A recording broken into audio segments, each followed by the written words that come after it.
think intersectionality is incredibly important because it allows us to look at the complexity of inequality. So if we're only looking at race or gender or class separately, we might miss how the experiences of people might vary. Even if they're in the same class background, they may have very different experiences when they go to school, when they access healthcare, even when they go and vote, based on the meanings people assign to their street race, I call it.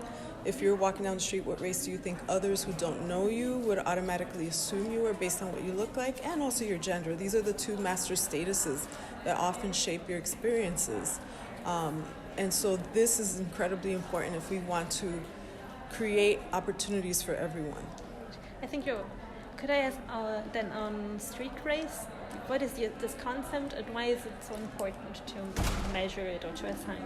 So this concept builds on a lot of work that has been done, especially in health disparities research. Kamara Jones actually created a module on reactions to race for a survey that's done in the United States called the Behavioral Risk Factor Surveillance. And she asks a similar question. It's about socially assigned race.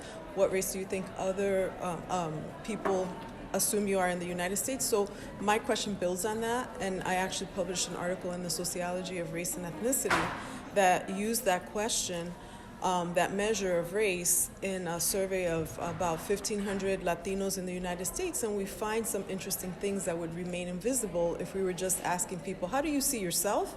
We are not necessarily asking the street race question, which is, if you're walking down the street, what race do you think other Americans who don't know you would assume you are based on what you look like? And that phrasing makes it very clear that race is not your genes, it's not your nationality, it's not your ethnic background. It is a socially assigned master status, obviously, that is intersected with your gender and often shapes the way you're treated when you go shopping, when you go to vote. So it's a very important measure. It shouldn't replace your self-identified race. I think we need two measures.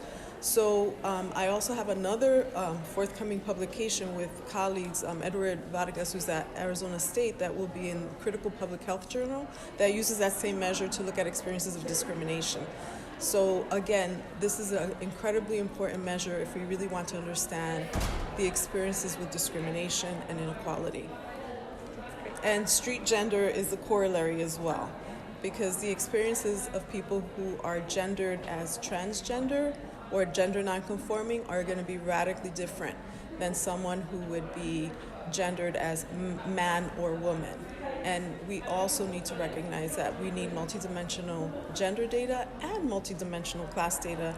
For example, what is your parental educational attainment, your class origins at age 16, what was that, to get a better sense of your intersecting social location, race, gender, class.